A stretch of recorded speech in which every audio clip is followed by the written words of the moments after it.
A gente chega, a gente vem vivendo aí nas últimas 4 semanas a visita dos 5 principais temas que, segundo Josh Bersin, vão sofrer algumas redefinições. E o tema da semana é o novo RH, redesenhe uma área e opere como heróis de recursos humanos que precisamos ser. A gente fez em cada uma dos temas, das redefinições, uma pesquisa pulso sobre cada um deles, e eu começo sempre a nossa live apresentando os principais resultados dessa pesquisa. Vou fazer um compartilhamento aqui na minha tela.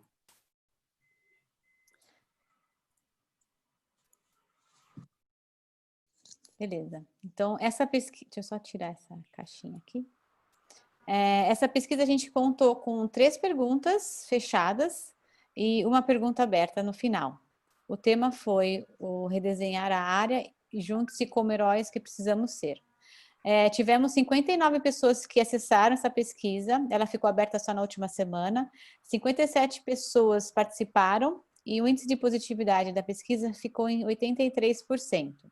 Aí, olhando a primeira questão sobre o RH em minha empresa é estratégico para o negócio, ainda mais neste momento, a gente consegue clicar na resposta e ter o detalhamento da mesma. Então, a gente teve um índice de positividade que a gente considera bom, bem endereçado. Sempre que ele acontece acima de 80%, é um índice positivo. A gente teve algumas quebras de filtros demográficos aqui, onde a gente percebe que a área de atuação comercial puxou esse resultado para baixo, e a área do segmento, na verdade, da tecnologia, puxou esse índice para cima. A gente consegue entrar no detalhamento das demais questões, mas eu vou chegar na última, que na nossa visão é o mais relevante, onde a pergunta aberta: qual a principal mudança que precisa ser acelerada para o RH da sua empresa realmente se reinventar? Tivemos 58 respostas e essas respostas elas foram ranqueadas devido aos 351 votos que receberam. E segundo a opinião deste coletivo que compartilhou a sua opinião, capacitação das lideranças para acompanhar as mudanças do negócio e da gestão de pessoas é considerado a resposta com maior probabilidade de sucesso de representar a opinião desse coletivo. E aqui a gente tem todo o cascateamento, né, das 58 respostas, e só um destaque a mais em relação à segunda. Acelerar uma cultura que tenha e proporcione, dentre tantas coisas, o engajamento, o resultado e a colaboração. Então, a Wego ela consegue trazer para uma liderança o que para aquele público está sendo considerado mais importante, mais relevante, para que essa liderança possa guiar as suas atitudes, suas ações e de fato, promover uma mudança no RH para que ele se reinvente. É isso, eu passo a bola para o nosso professor, Armando Lourenço. Obrigado, boa noite para todo mundo. Falar um pouco de RH é uma delícia, ainda mais a área, como apareceu na pesquisa, praticamente mais de 80% indicando que nas empresas que eles trabalham, o recurso humano é uma área estratégica, e de fato é mesmo. Até porque a gente tem aí também no Brasil uma grande parte de empresas de serviços, e aí nesse segmento ainda aumenta mais. O RH, ele não está dissociado dessa transformação digital que a gente está passando. Quer dizer, o mundo está passando por uma transformação, a gente não deveria confundir, por exemplo, trabalho remoto e tecnologia com transformação digital, porque é muito mais que isso. Quer dizer, mas está envolvido, claro. Quer dizer, quando você discute, por exemplo, lembrando, por exemplo, o evento que teve em 2018 na ONU, pela CEPAL, foi comentado ali que 65% das crianças que entraram em 2018 na escola, no primeiro ano, eles iriam trabalhar em profissões que a gente desconhece. Quer dizer, é um número muito grande.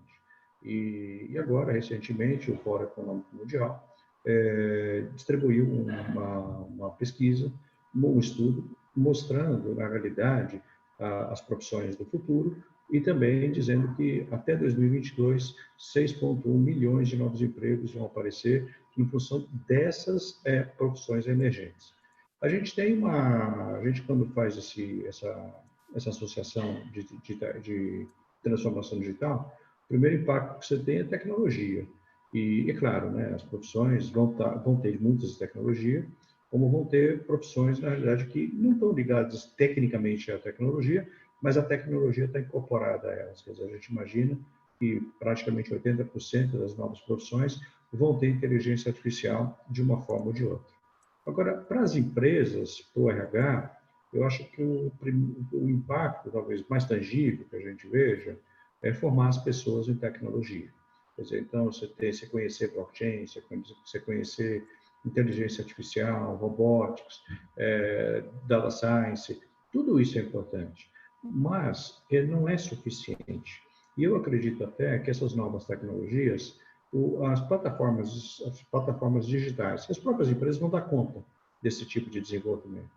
O que a gente vê a grande dificuldade é na mudança de mindset, quer dizer, ou seja, é as pessoas mudarem uma cultura analógica para uma cultura digital. Então, quer dizer, antes você tinha, você queria fazer alguma mudança, por exemplo, na organização, você tinha que chamar o pessoal de TI, claro que ainda chama, depende do porte da organização, para fazer uma programação.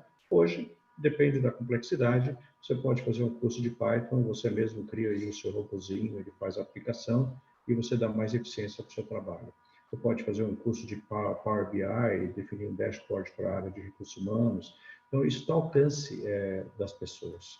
Agora, quando a gente, na realidade, você está utilizando essas novas tecnologias, soluções digitais, para problemas cotidianos, é que seguramente você já está trabalhando no mundo digital. Agora, o duro é as pessoas enxergarem isso, porque ainda o mundo analógico é muito forte.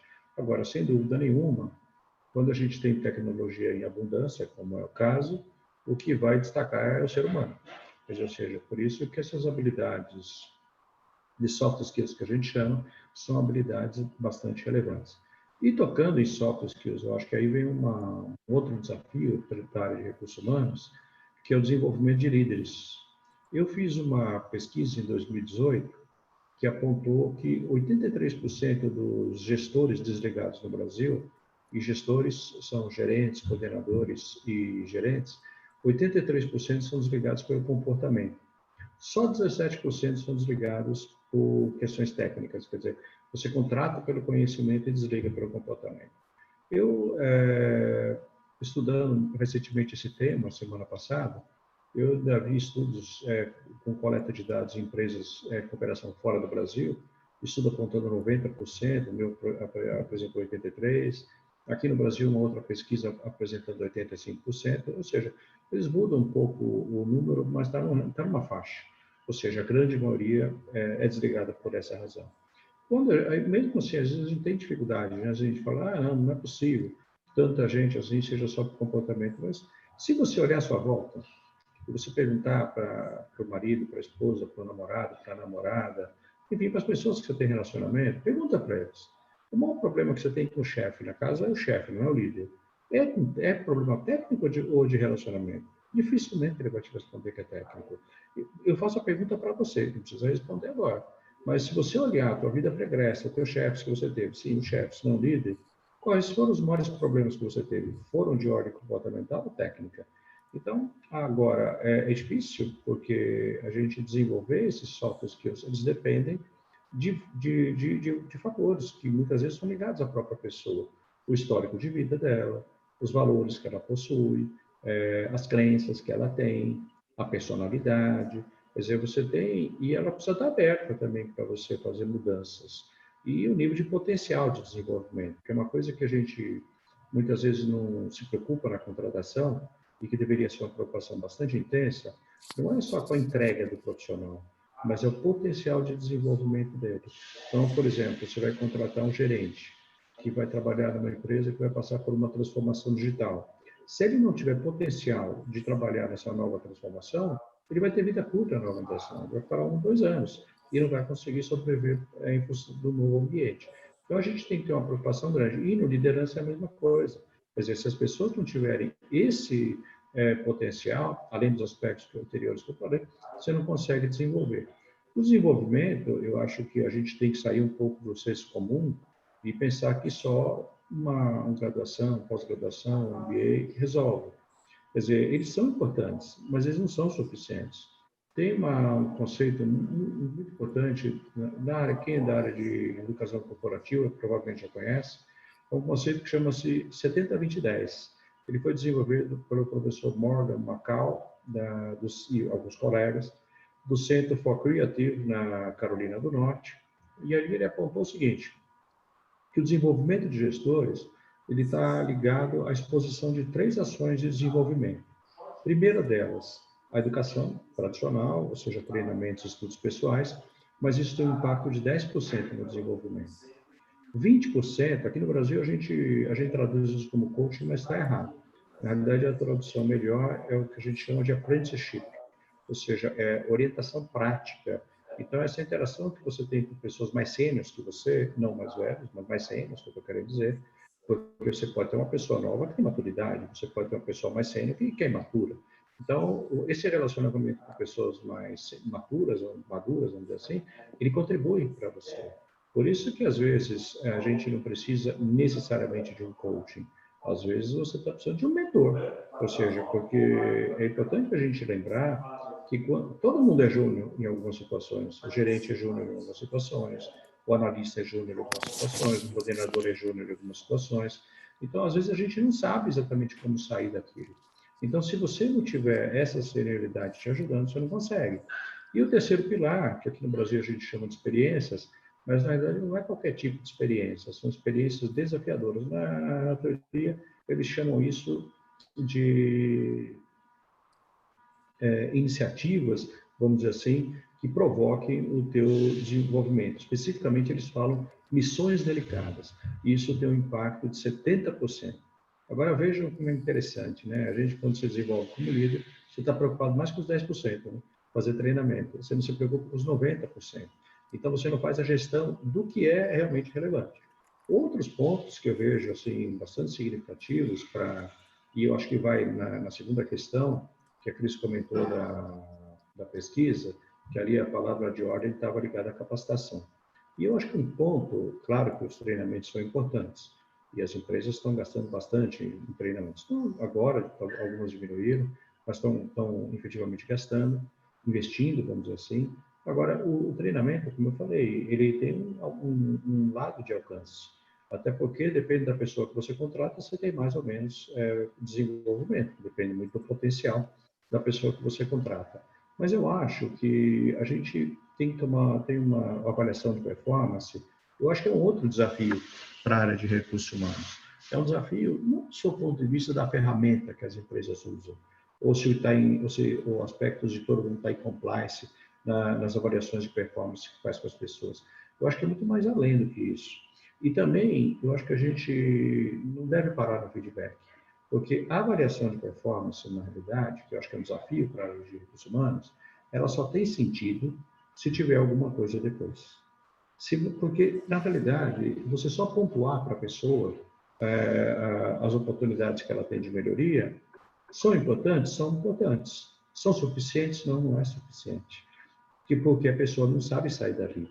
Então, essa é a diferença do chefe e do líder. O chefe não tem repertório, o líder tem. Então, o que ele faz de seguido do feedback? Ele dá o feed forward. Quer dizer, ou seja, ele ajuda a pessoa a sair daquela situação X para se conectar numa situação Y, que é o que o líder deseja com ele.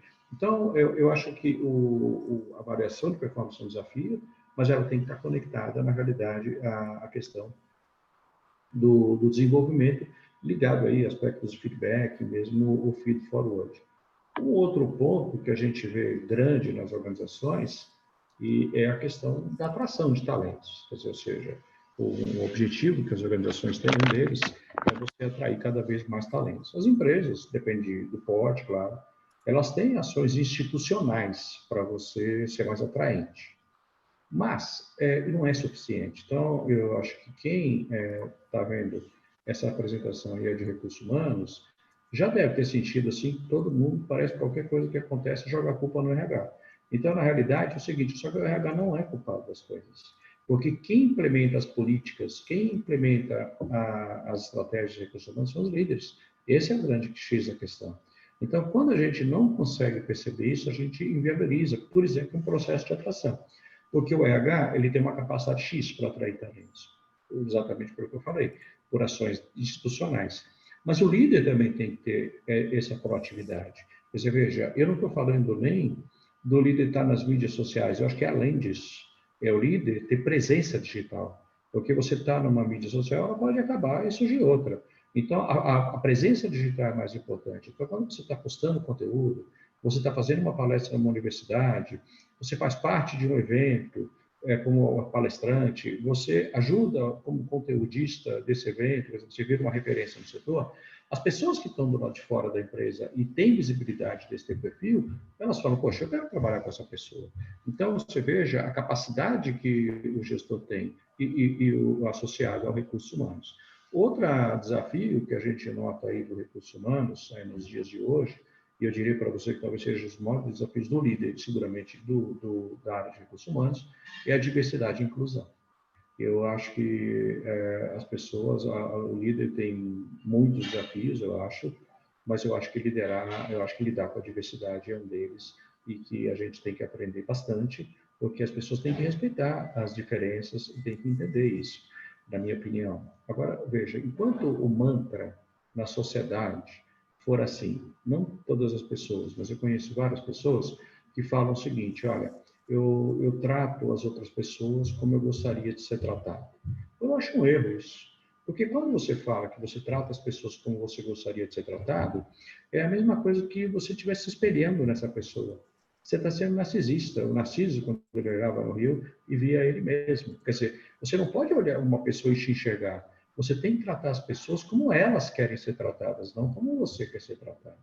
Na medida que você começa a mudar a sua ótica de tratar as pessoas como elas querem ser tratadas, então você está trabalhando com empatia, então você está dando um passo, na realidade, no que a gente chama de trabalhar com diversidade. Mas é um passo, porque a diversidade tem um aspecto que está ligado à cultura, está ligado aos valores. Então, o RH ele tem aí o desafio grande, que não são só ações de treinamento, são ações de eventos, de treinamento, de comunicação, enfim, a gente tem que ter, na realidade, ações muito concretas para a gente trabalhar essa questão de diversidade e inclusão. Outro ponto que eu vejo também, assim, bastante desafiador para a área de recursos humanos, está ligado ao engajamento. E o engajamento é interessante, né? Se você tiver uma empresa, por exemplo, de 5 pessoas, pequenininha, vou pegar uma empresa com 5 pessoas, ou mesmo que você tenha o seu time, sua equipe, tenha 5 pessoas, e vamos supor que a folha de pagamento dessas 5 pessoas resulte em 5 mil, ou seja, cada uma você gasta 1.000 com elas, com tudo, com todos os gastos. Se 2 pessoas do teu time estiverem procurando emprego, 2, mais pessoas, você tem 3 e um pouco. Porque por mais que as pessoas falem assim, não, quando eu procuro emprego, eu sou profissional e continuo dando tudo de mim, eu até acredito que você, quando está procurando emprego, você continue trabalhando as mesmas horas, ou até mais um pouquinho. Mas eu não estou falando na quantidade de horas, eu estou falando na qualidade do trabalho. Quer dizer, como é que você vai trabalhar numa empresa e perceber um projeto que você vai fazer daqui 2 meses, sendo que você está achando que você vai sair daqui uma semana? Quer dizer, você não tem mais perspectiva de ficar na empresa.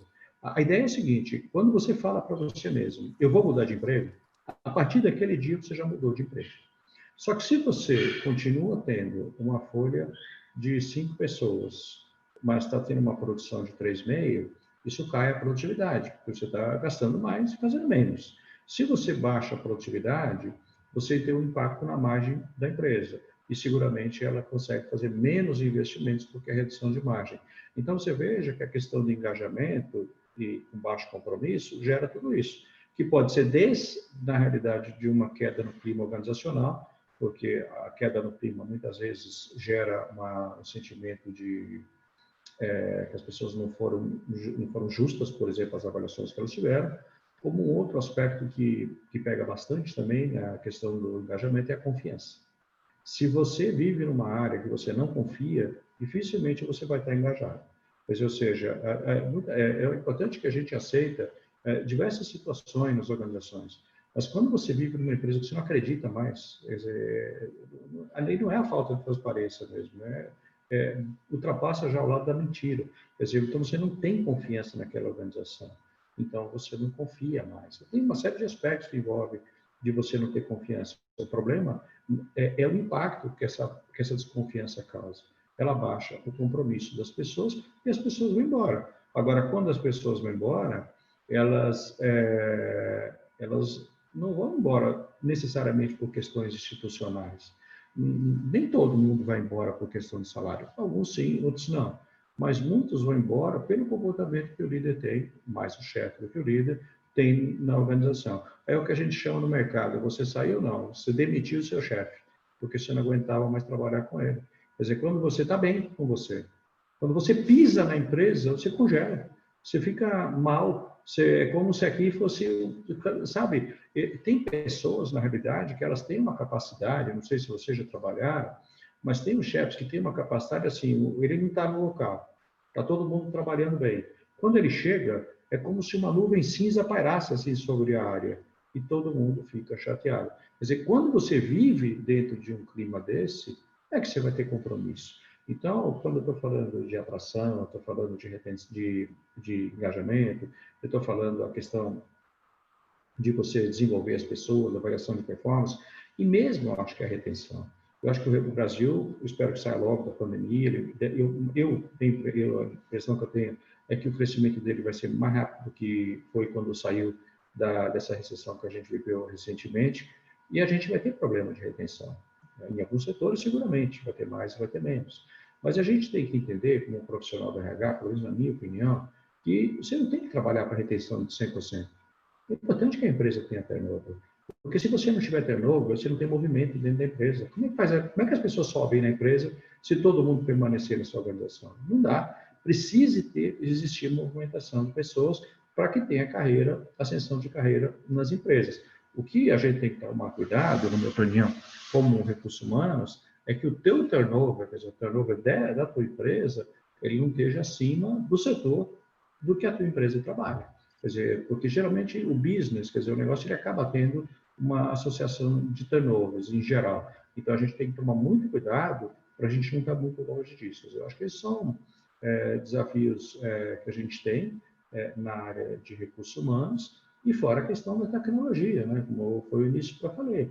Quer dizer, hoje a pergunta é: será que a gente vai contratar um analista que fez um curso de recursos humanos e a gente vai ensinar tecnologia, ou a gente vai contratar um analista que conhece tecnologia e vai ensinar recursos humanos? Você entende o que eu estou querendo dizer? Porque, invariavelmente, o profissional de recursos humanos ele vai fazer o seu curso de Power BI e ele vai fazer o dashboard da área. Ele vai fazer um curso de Python, por exemplo, na Udemy, e vai fazer o robozinho. Quer dizer, eu não estou dizendo que ele vai fazer atividades complexas, até porque depende também do sistema da organização. Mas, em algumas organizações, ele vai poder operar com esse tipo de coisa. Então, a tecnologia também é uma associação. E fora que a tecnologia, ela proporciona coisas muito interessantes. Quer dizer, hoje você consegue, com Data Analytics, você trabalha sistemas preditivos. Quer dizer, você avalia como são os comportamentos das pessoas no período anterior e você consegue fazer uma predição daqueles que têm mais possibilidade de sair ou não da organização. Porque você tem mais ou menos um perfil de pessoas que acaba saindo com uma certa frequência e quando você, pela tecnologia, você avalia esse tipo de comportamento, você consegue ter um sistema preditivo. Quer dizer, você pode falar assim, talvez esse grupo aqui, talvez você trabalhe mais focado naquele grupo. Eu acho que é isso, né? Eu acho que a área de recursos humanos é estratégica, eu concordo com a primeira questão que a Cris falou da pesquisa. Eu não sei se todas, não achei muito legal, na pesquisa nessa que a gente viu, a maior parte das pessoas respondeu que nas empresas que elas trabalham, elas consideram uma área estratégica, mas eu não sei dizer se o país, se a gente fizer essa pesquisa no país inteiro, a gente teria essa resposta, porque ainda a gente vê mudanças. Oi. Professor, deixa eu só compartilhar rapidinho aqui, né, se me permite aí que complementa claro. do que o senhor está falando. Eu tenho a minha experiência há alguns anos com o RH, né? Minha vida profissional é nesses temas de gestão, é consultoria em recursos humanos e RH. E então eu convivo muito, meu ecossistema é RH, tanto aí com grupos de sindicatos patronais, quanto associações, então eu convivo muito. E teve um evento semana passada e a gente discutia sobre isso, né?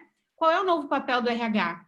E há muito tempo a gente vem falando nas aulas, nas especializações, nos MBAs, né? Há muito tempo a gente fala do RH estratégico. Qual é o papel desse RH? E eu sou uma influenciadora, eu sou uma estimuladora de que o RH precisa, sim, ser estratégico, mas como fazer isso? E eu percebo que ainda o RH é muito ligado às questões operacionais. Inclusive, na minha pesquisa aí que eu respondi do Ego, eu coloquei um resumo do que a gente discutiu num dos grupos, que é o papel do RH agora, né? Essa pandemia, enfim, acelerou muita coisa, né? O futuro é agora, não tem como a gente esperar.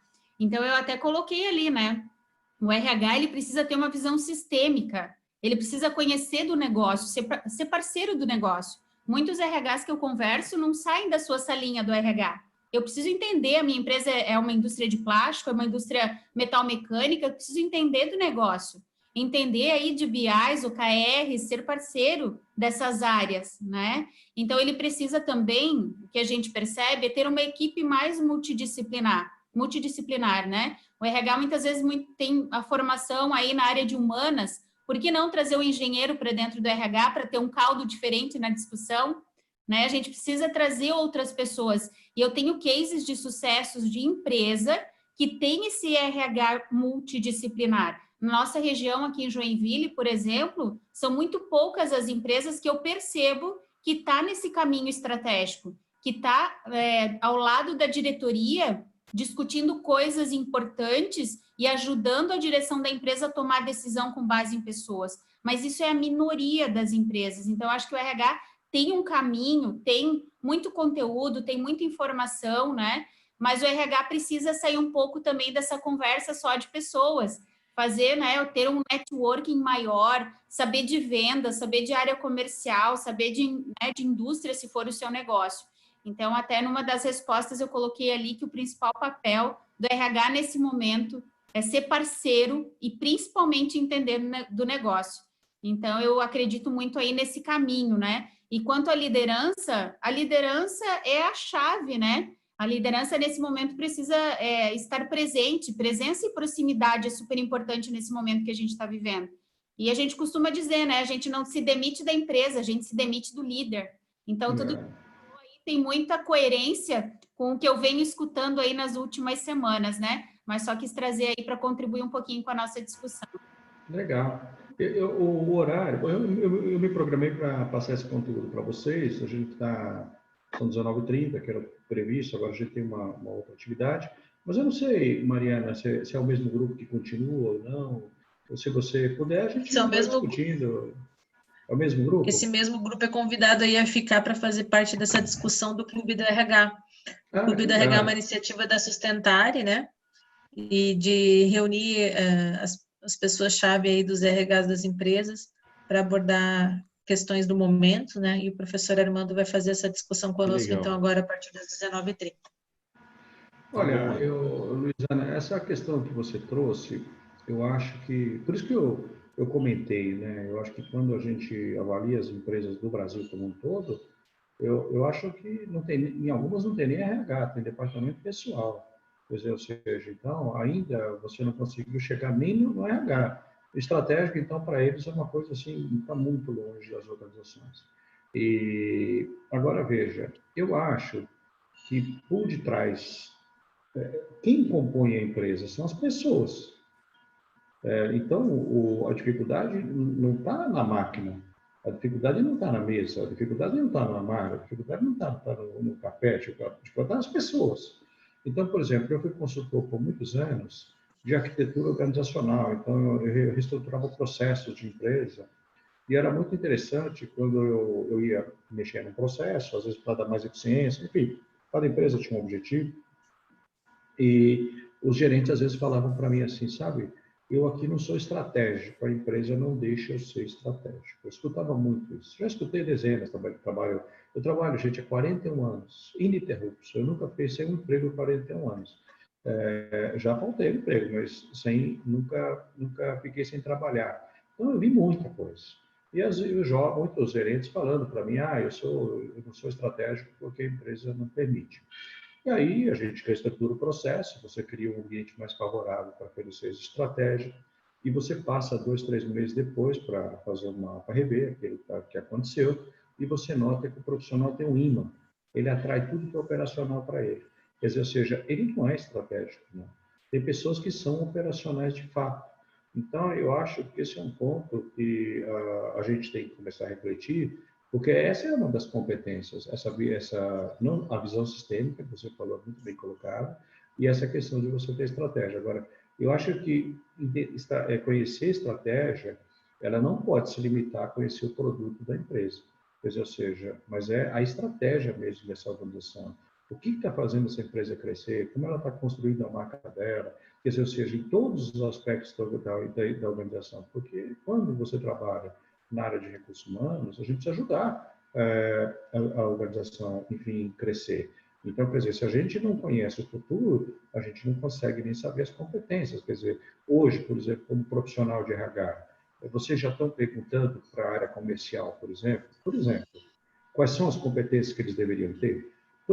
Veja, a pessoa que trabalha em vendas, ela, em geral, sobretudo aqueles que trabalham com B2B, ele trabalha ainda na venda pessoal.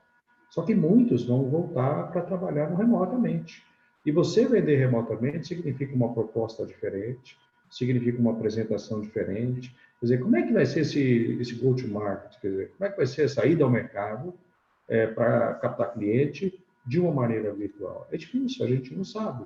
Quer dizer, a pergunta que eu faço para as pessoas de RH, vocês estão perguntando para os gestores das áreas, clientes de vocês, o que eles querem em termos de competência nessa função? Você pega, por exemplo, as organizações, eu vi uma pesquisa da FEA, que saiu essa semana, é da FIA e da FEA, então apontando que 70% dos executivos, eles estão bem motivados com a questão do trabalho remoto e alguns estudos já mostrando que até a produtividade não caiu em muitos setores. Mas, quando a gente avalia esses números, aparentemente é legal. Só que muita gente está trabalhando remotamente, mas quando acabar a pandemia, ele não vai trabalhar mais remotamente. Ou talvez até trabalhe, mas ele vai ter outras atividades que ele vai fazer. E aí como é que vai ser? Porque você trabalhar remotamente sem poder sair de casa é uma coisa. Você trabalhar remotamente, tendo uma porção de coisas para você fazer fora da sua casa, é um outro tipo de impacto. Então, uma coisa, gente, é flexibilidade. Outra coisa é disciplina. Então, eu acho que flexibilidade não deve ser confundida com indisciplina. Pois as pessoas têm que ter muita disciplina para trabalhar nas organizações. Eu acho que esses são pontos-chave, que eu acho que a área de recursos humanos tem que olhar para essa questão mais estratégica. Então, acho que essa é a competência. Uma outra competência que eu vejo em desenvolver nas pessoas é a competência da inteligência emocional. Quer dizer, boa parte desses líderes que foram desligados, a esses 83%, que são chefes, né, na verdade não são líderes, eles são desligados, muitos por não terem inteligência emocional. Se eu fizesse aqui uma licença ao conceito de inteligência emocional, mas eu queria destacar só 2 aspectos importantes. São 4, né? Mas eu vou destacar só 2 da inteligência emocional. Um deles é você ter essa capacidade de autocontrole. E o segundo, você ter a empatia. Quer dizer, a capacidade de autocontrole significa você conhecer suas emoções e aprender a lidar com elas. A capacidade de empatia é você conhecer a emoção das outras pessoas e aprender a lidar com elas. Então, quando eu falo, por exemplo, não tem mais espaço para você perder o controle. Nós estamos em 2020, é importante entender isso. Nós vivemos um ambiente colaborativo. Então, as pessoas que estão perdendo o controle, elas vão perder o espaço nas organizações. Pode ser que a empresa que você trabalha hoje ainda permita, mas vai mudar, porque as empresas estão mudando, porque as gerações assim estão solicitando. Agora, eu acho que como é que a gente muda isso? Eu acho que, por exemplo, você acha que fazer um treinamento muda a inteligência emocional? Eu acho que ajuda. Eu acho que dá insights, eu acho que você aprende algumas mecânicas, tal. Eu acho só que é bacana.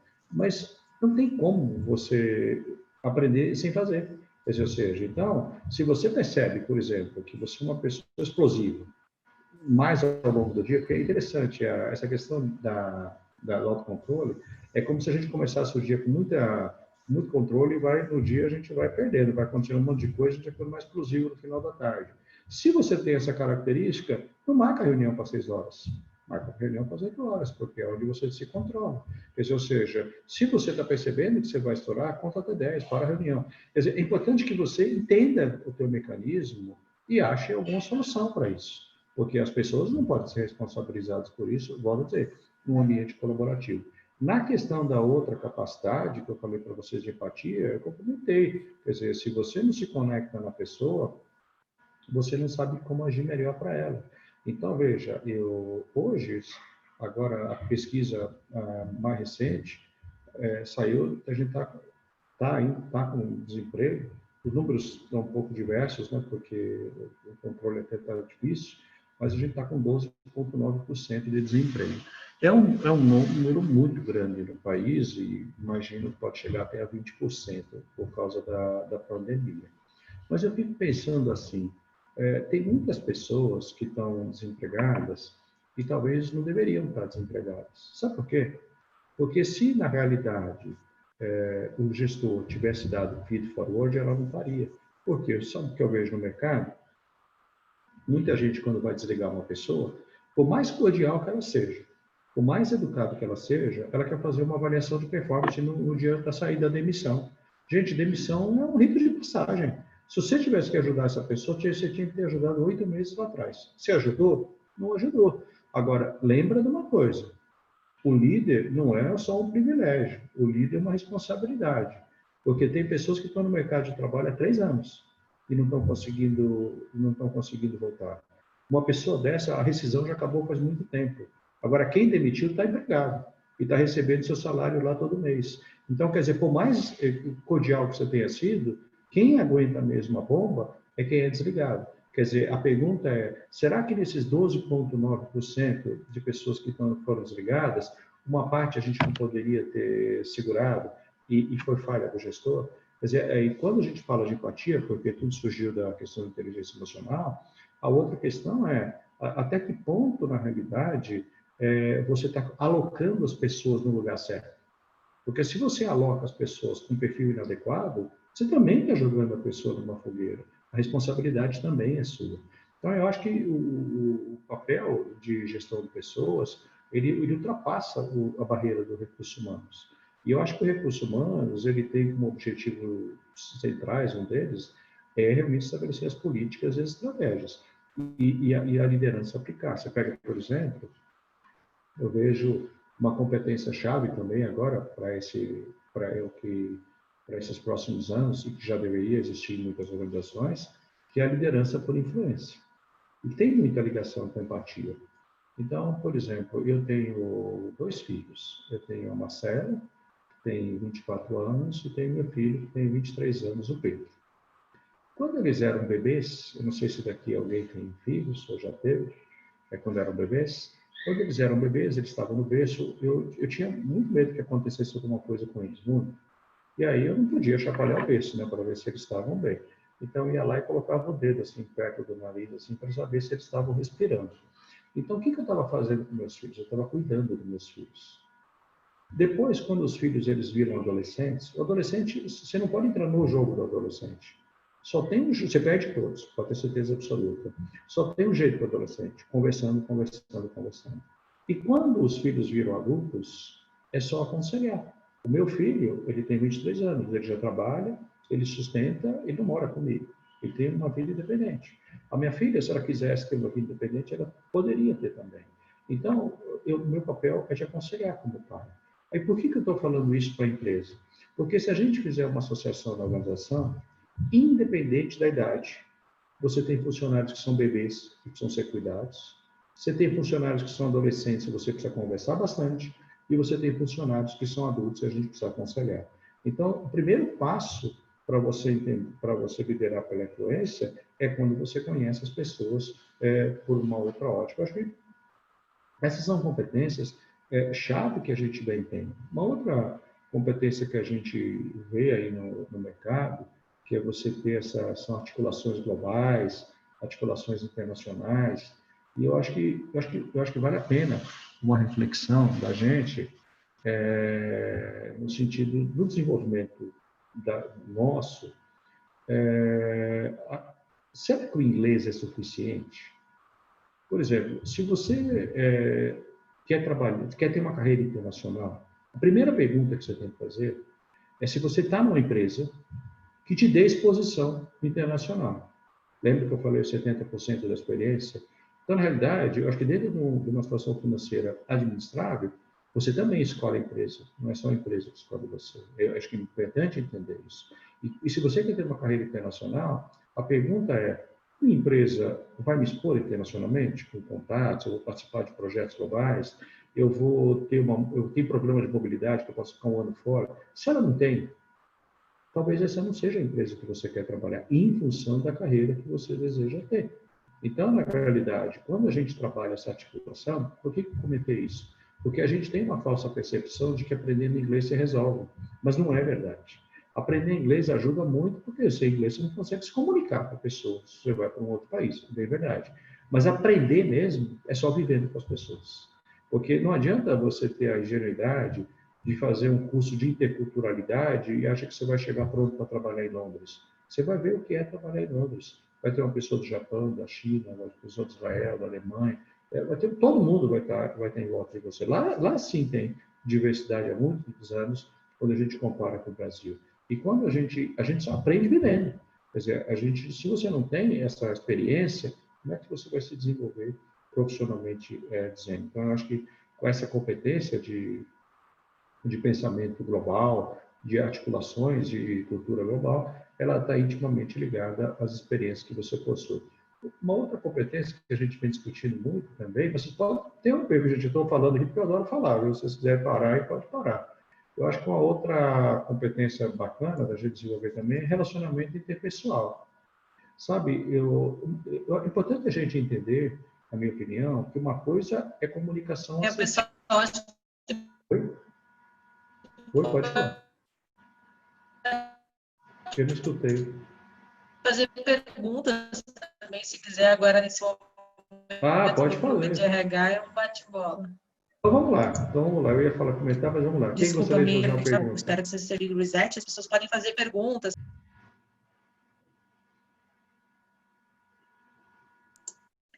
Eu mesma tenho um questionamento.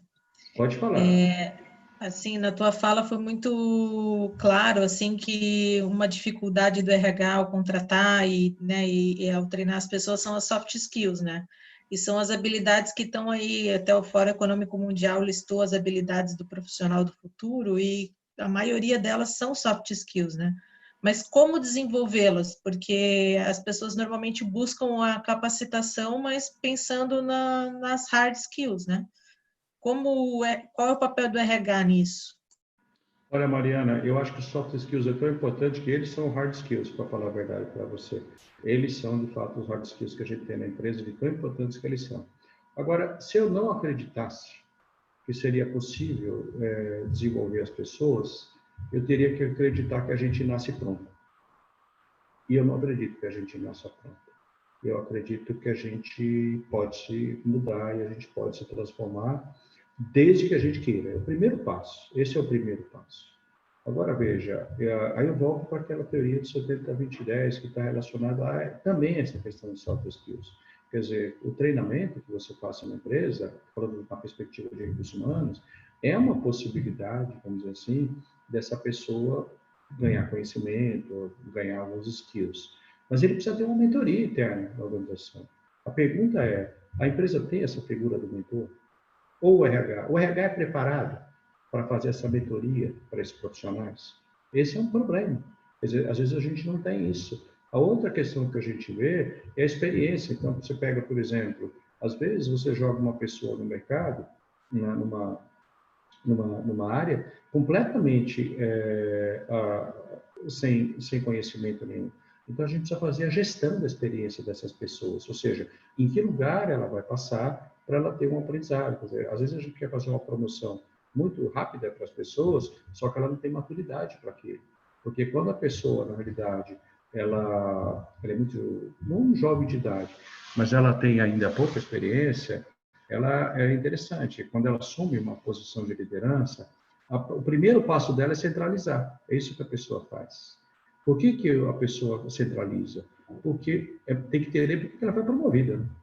Ela foi promovida porque ela tem conhecimento técnico, porque ela entregava no prazo, sem erro, com qualidade. Ela quer que isso tudo aconteça. Ela não confia nas pessoas, ela mesma faz.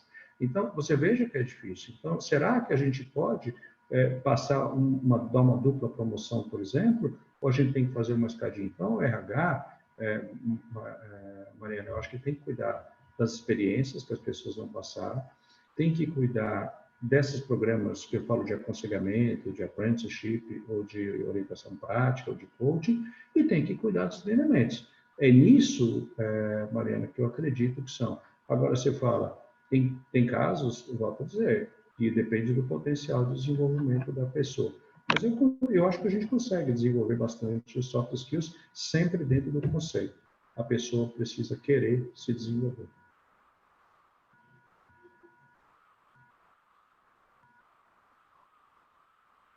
Interessante que essa questão de se desenvolver está na cultura da empresa. Né? Tem umas empresas que a gente entra que a gente não se desenvolve. Já reparou isso? Você fica parado, né? Ninguém te desafia para nada. A pior coisa. Eu acho que o Cortella fala uma coisa que é bastante interessante. Eu escutei ele falar, nunca mais esqueci. O chefe burro te emburrece. É verdade, né? O chefe burro te emburrece. Então, se você está numa organização que ela não tem uma cultura de performance, você também não vai ser desafiado. Quer dizer, eu acho que esse é o primeiro passo para você desenvolver os soft skills. As mecânicas são aquelas. Quer dizer, pode ir de uma terapia, pode ir de um coach, pode ir de um mentor, pode ser as passagens de experiências, podem ser os treinamentos, online ou não. São essas ferramentas exatamente que a gente tem, desde que a pessoa, de certa forma, ela queira mudar. Mas, volto a dizer, o ambiente que as pessoas têm, ele é sensivelmente impactante para o desenvolvimento das pessoas. Professor, deixa eu só complementar a pessoa que gosta de falar aqui, Deus do céu, né? Eu também. É só para dar um caldo aqui, porque esse povo está muito quieto, né? Então, pegando um gancho um pouquinho disso de como desenvolver as skills, né? Também, falo um pouquinho da minha experiência, né? Eu acho que aí é que entra o nosso protagonismo. Eu mesma, quando eu entrei né, onde eu trabalho hoje, quando eu entrei, eu lembro que eu era analista financeiro. E aí eu perguntei para o RH, poxa, qual é a carreira aqui nessa empresa? Como é que eu faço para crescer, né? O RH disse assim para mim, olha, não tem como crescer, porque tu já entrou no nível máximo aí, não tem para onde você crescer. Daí eu fiquei com aquilo, né? Isso tem quase 15 anos atrás. E aí eu falei, não, tudo bem, tá tudo certo, vou entrar, vou ver qual é, né? Enfim, e de lá para cá eu assumi outras posições, naveguei aí em 4, 5 áreas dentro da empresa, nunca fiquei na mesma área. Mas eu acho que isso tem muito a ver com protagonismo, né? E quando a gente fala de desenvolver soft skills, o que acontece? A gente primeiro tem que ter abertura, eu concordo com o que o senhor falou, tem que ter abertura principalmente para o autoconhecimento. De olhar para dentro, eu acho que o autoconhecimento ele é um portal onde a gente desenvolve muitas coisas, né? O que a Mariana trouxe ali das competências do século XXI, a gente já está aí, né, com essas competências sendo cobradas da gente, ainda mais agora. E o que eu percebo na minha experiência também com treinamento é que as pessoas pensam também, eu quero desenvolver o pensamento crítico, né? Tá bom, vou instalar alguma coisa aqui na cabeça e pronto. Não é assim, né? Eu acho que para desenvolver muitas competências que eu tive que desenvolver, tem que sair né, a zona de conforto, eu falo, é muito gostosinha, né? Muito quentinha, gostosinha. A gente tem que sair, tem que se desafiar. E isso exige um esforço muito grande. Fazer o que a gente não faz, nossa, assim, e tem muita gente que eu vou dizer que eu me deparo que tem preguiça. Eu estou esperando aqui, a empresa não me dá oportunidade. Você não tem que esperar a empresa te dar oportunidade, você tem que criar oportunidade. Sim. Então, todas as áreas que eu saí, que eu visitei, que eu pulei de área para outra, foi criando oportunidade a partir de um desafio que eu vi. Né? Mas você tocou no ponto, eu vou ter que mais ou menos condensar o tempo aqui, que senão eu tenho uma outra live às 8 horas. Vai lá, vai lá. Não, mas eu vou até o fim. Você tocou no ponto chave que você foi mudando de áreas, né? Porque esse é um conceito novo que a gente tem em RH. O conceito tradicional é a carreira em Y.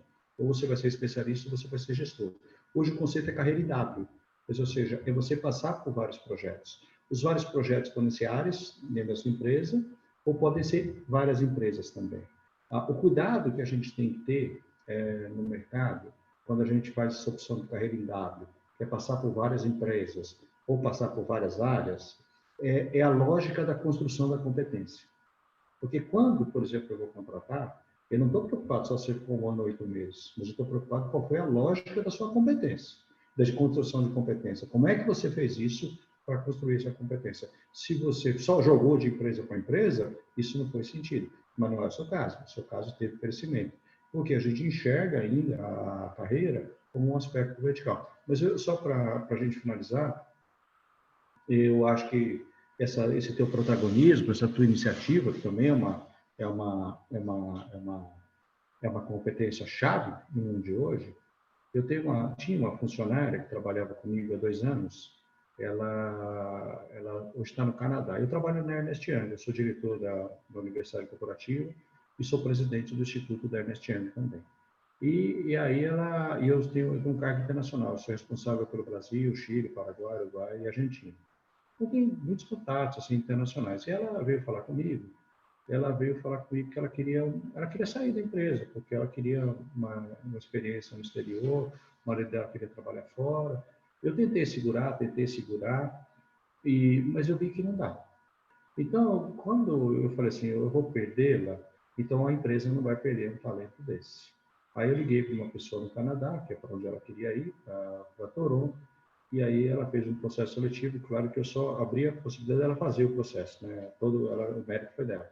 E ela passou, está trabalhando lá 2 anos. Mas por que eu fiz isso? Porque ela demonstrou algumas práticas comigo de uma confiança enorme. De uma época, ela era coordenadora já. Mas quando ela entrou, ela era analista júnior, teve um dia que foi muito interessante. Ela trabalhava muito bem com Excel, muito. E eu a chamei na sala. Eu falei, Nath, você consegue me ajudar na montagem de uma planilha? Aí ela foi lá e eu falei, olha, só que eu quero a planilha assim, né? Você faz desse jeito, desse jeito, desse jeito. Ela falou assim, Armando, qual é o objetivo da sua planilha? O que você vai fazer com essa planilha? Aí eu falei, eu vou fazer isso, isso, isso, vou tomar essas decisões. Tá bom. Quando foi de tarde, ela me mandou a planilha e me ligou. Falou, Armando, eu já te mandei a planilha, posso aí te explicar? Eu falei, pode. Aí ela veio me explicar. Quando eu abri a planilha, era tudo diferente do que eu pedi, tudo. Eu falei assim, Nath, mas está tudo diferente do que eu te pedi. Ela falou, tá sim, uma vez se não está melhor do jeito que eu desenhei. E estava. Então, você veja, ela podia ter passado na empresa uma paisagem, como muitas pessoas passam, pelo 5º dia útil. Mas ela não fez a opção de passar pelo 5º dia útil. E essa foi uma pessoa que eu falei assim, ela vai para o Canadá, porque ela vai ter uma possibilidade. Inclusive, ela já foi promovida para gerente lá no Canadá. Então, você nota que eu acho que essa iniciativa que a gente tem, essa possibilidade que você tem de agregar valor, muitas vezes a gente pensa que isso é só para gerente, só para diretor, mas eu estou dando o caso de um analista júnior. Quer dizer, a pessoa já tinha essa característica e tem essa característica. Então, a escolha, na realidade, a carreira é uma questão de escolha. Se você quer fazer isso com uma paisagem, você faz. A gente está terminando aqui. Armando, deixa eu só te interromper rapidinho. Essa sua história, esse seu storytelling, só traz um exemplo bem marcante e relevante de que é possível você ter uma combinação de soft e hard skills. Então, ela tinha a técnica, experiência suficiente para te trazer um relatório em Excel, além daquilo que você tinha como expectativa, e um comportamento soft para te convencer de que ela poderia realmente te entregar algo melhor e não aquilo que você demandou. Então, muito legal essa história. Eu nunca tinha pensado nisso. Realmente você falou uma verdade. Eu acho que ela está combinando uma combinação as duas, né? perfeita. Para quem quiser conhecer um pouquinho mais, eu tenho no LinkedIn, o LinkedIn meu é Armando Lorenzo, lá eu publico bastante artigos, de carreira, liderança e tal. Eu tenho um canal no YouTube que chama Canal do Armando Lorenzo, lá tem vários vídeos também de carreira, liderança, gratuito, claro. Lá tem de empresa familiar também, que é um tema que eu gosto bastante. Ontem eu dou aula na Casa do Saber, sou professor da Casa do Saber já há um tempo, e ontem eu fiz uma live no Teatro Bradesco, pela Casa do Saber.